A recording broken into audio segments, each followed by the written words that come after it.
At Bethesda Game Studios, we love to create experiences that, through art and technology, transport you.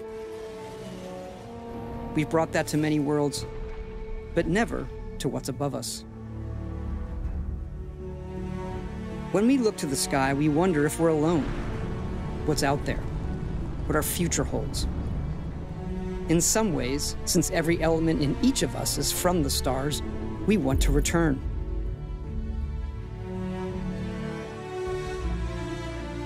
Starfield is our first new universe in over 25 years.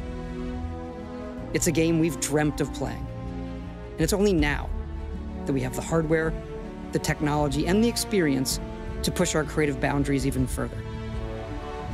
In it, we invite you to join Constellation, the last group of space explorers.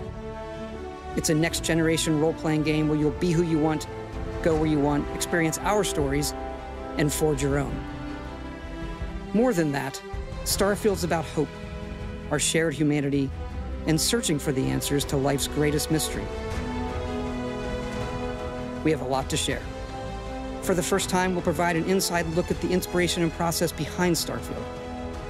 We hope you'll join Constellation and go with us on the journey as we craft our next epic.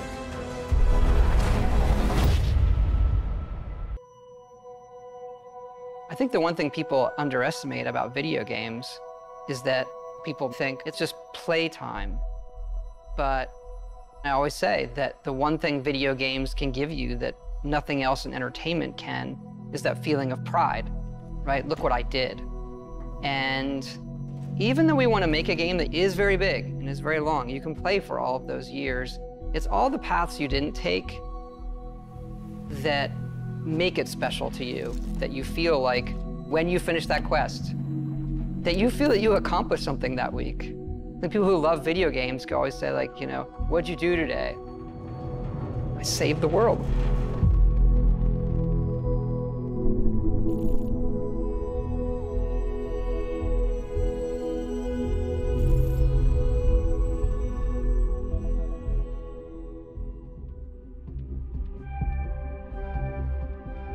We've been incredibly lucky to work with such a tight group of people for so long. Like, we're all friends. It's like a second family in a way. We all sort of know or get what a Bethesda game is. There's definitely this core group who's been working together for decades and knows how to make a BGS game. And then there's this, new generation of game developers who are coming in and working at BGS who grew up on those games those people made. For some people, those are the games that got them to go into the industry in the first place. And what I love about that is those people come in and they love the worlds too, and they want to stay true to those worlds that they grew up on. And so we're still able to maintain what a BGS game is, but continue to evolve. I think we underestimate how long people are going to play it. You look at Skyrim, we're sitting here 10 years later, and it keeps having this life, and it changes how you want to create something. Yeah, I feel like our games sort of have two lives, right? Like, we create this game and we put everything we can possibly put into it, tell the stories we want to tell, and build this world that's sort of a setup that when we hand it off to the players, they play it, but then they take it and make it their own. They tell their own stories, and then they make their own stories with our tools. I think it's the hallmark of our games that, you play it and my experience is going to be different than yours. I'm going to come in and tell you a funny story about something that happened to me. You may never have seen that because just a confluence of events. And I think that helps with the longevity, and it helps with that feeling of community in a lot of ways.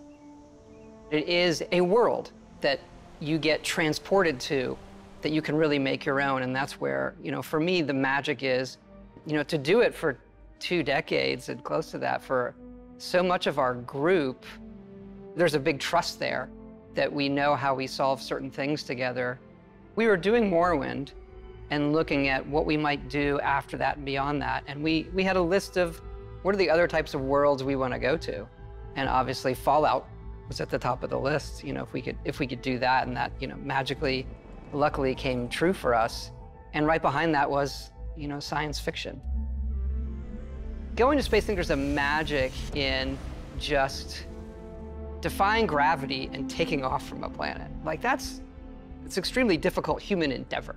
Yeah, a lot of our games are about exploration, and that's sort of like, that's the ultimate exploration, is what's out there, what's past Earth, right? So it's incredibly exciting for us to work on something like that. I feel like every time we come to a game, we're starting fresh. We're saying, okay, we just did that one, that's over. How do we make it better in every way?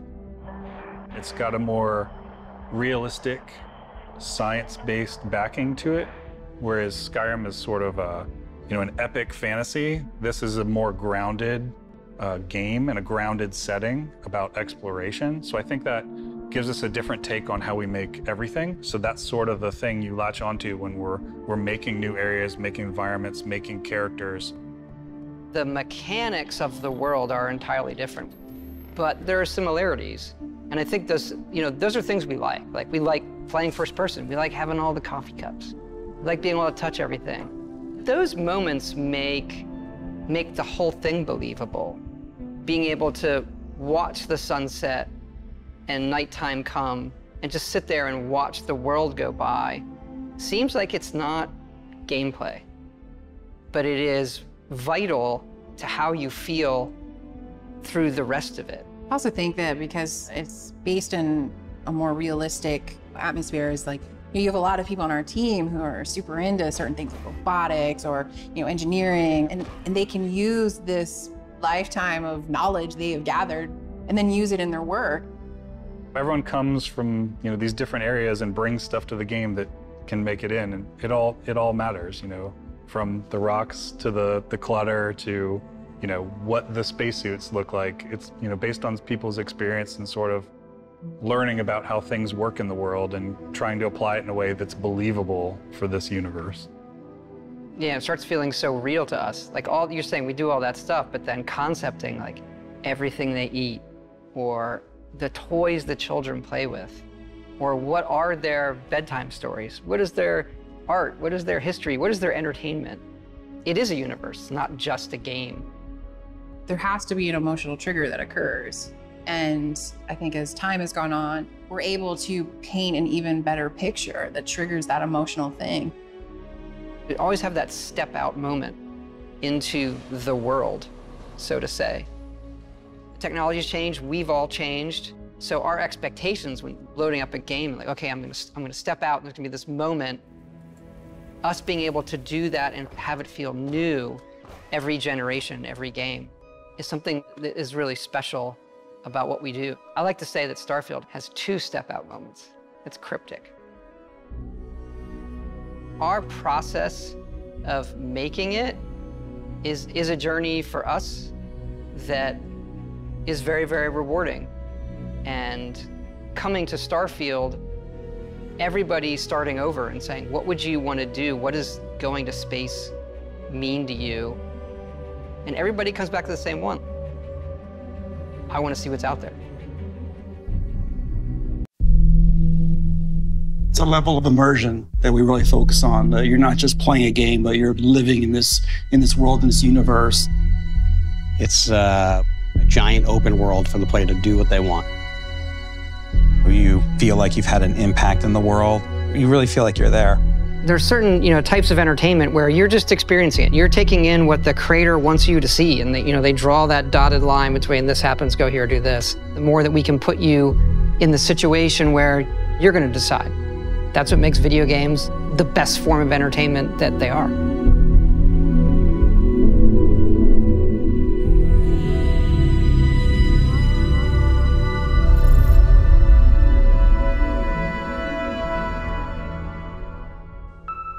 We don't just make RPGs, like we make simulations, and that leads to a lot of just crazy stuff that can happen and things you don't expect. Yeah, we always have those big fights, like what if combat breaks out right now, right? You have to handle that, right? Because it could. You can't control it. The only thing you control is that the game has to account for it somehow. We embrace the chaos, let it play out, and usually it's pretty fun.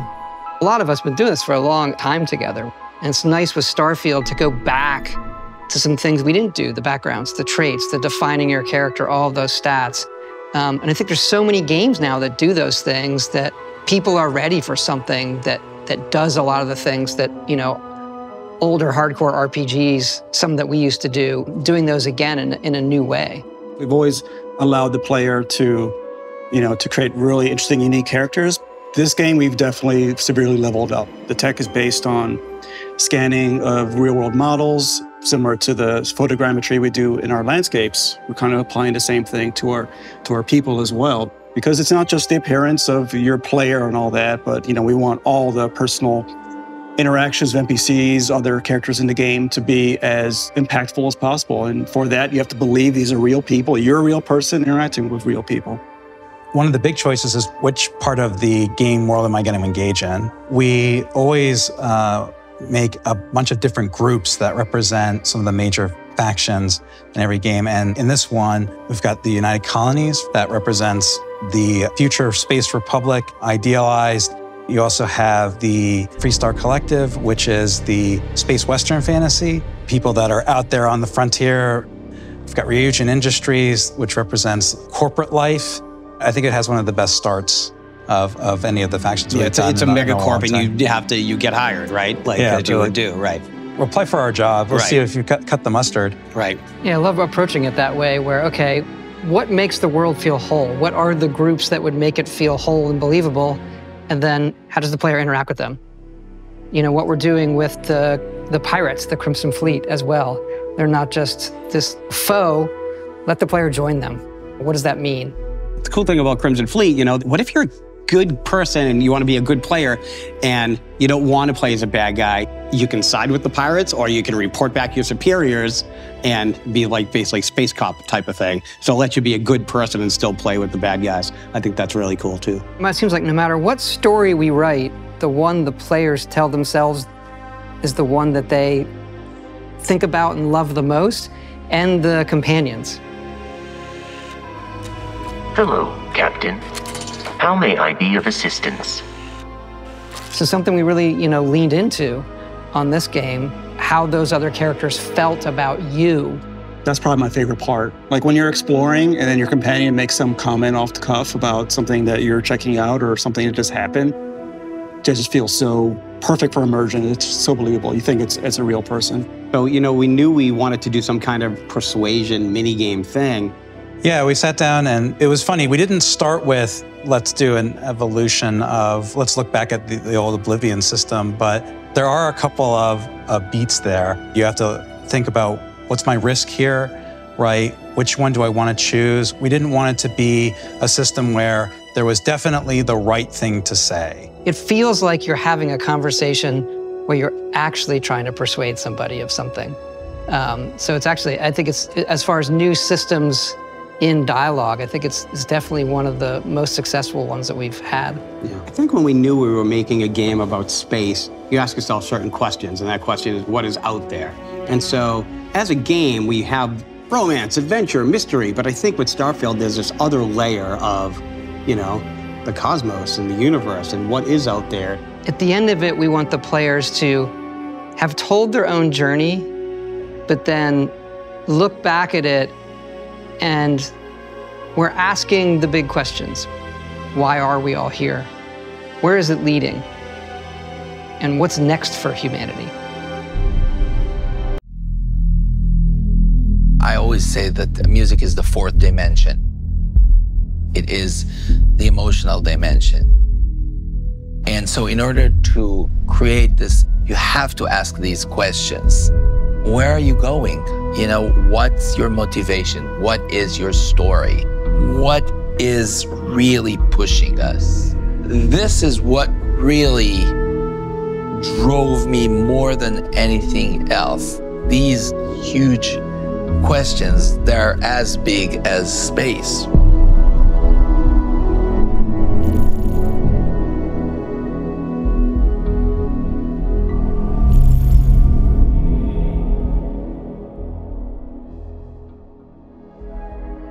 Everything I've worked on at this studio, the music started very early on, as early as the concept art for the game from when I began here in 2005. At that time, Oblivion was already well underway, but as we went on to Fallout 3 after that, that was one of the first things I worked on music-wise was the main theme, and that's always been the case, where the main theme sets the tone for everything else we do in the game. And there's time throughout the entire project for that to evolve. That's true. And I remember like during the Fallout 4 visit, which was actually in 2012, I was wandering through the corridors and I basically stumbled into the artist's room. And it was the first time I actually saw them do what they're doing. I was captivated. I was like, wow, I mean, this is really what it is all about. And I felt so inspired and motivated basically to go back and, you know, to do the same thing with the palette of music. The biggest challenge is actually creating the signature. I relax a lot once Exactly. we feel good about the main theme, because the rest is going to, it'll be work and iteration, but it's going to write itself. The way I looked at Starfield always is what I called the sanctified triplet, which is everything is streaming, right? Everything is changing and everything is returning back. Ta-da, ta-da, here's your development. And then ta-da, and back. So basically it presents itself, it develops, it goes back. The circular. Is exactly some sort of like a circular journey. You go out, you adventure, discover, return. Yes, there's always the strive to go back home. And that's, I mean, I guess that's what feels so complete for us, right? We want to complete the mission. We want to complete our journey. We will find something, we will discover something, we'll take it with us, and we will go back home with it.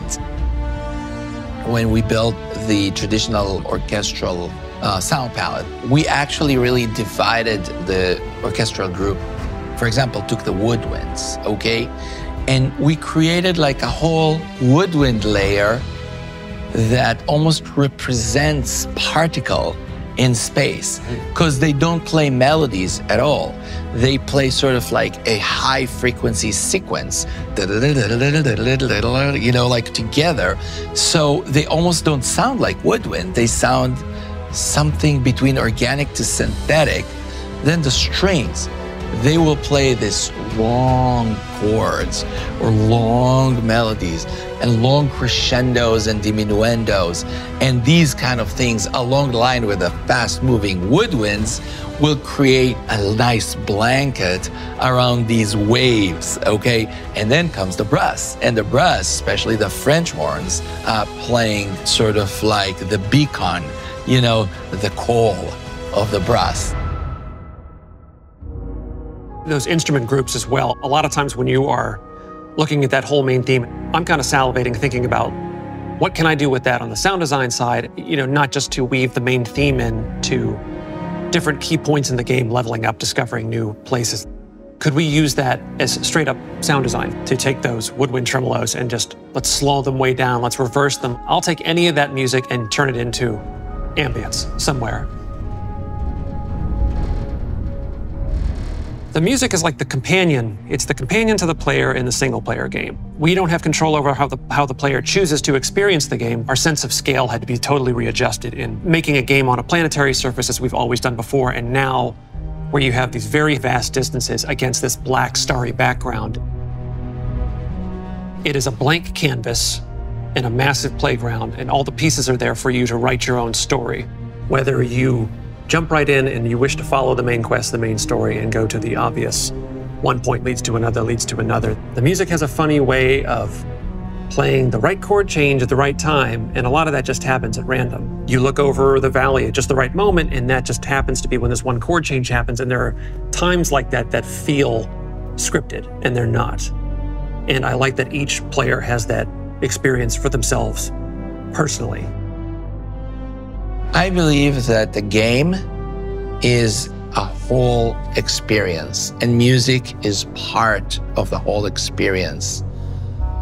I believe that the best music in a game is a music that you don't hear, music that you feel. This is something that is bigger than us. I mean, so many people worked on this game. And so my wish is that specifically the music will be present in a way that is going to magnify the entire experience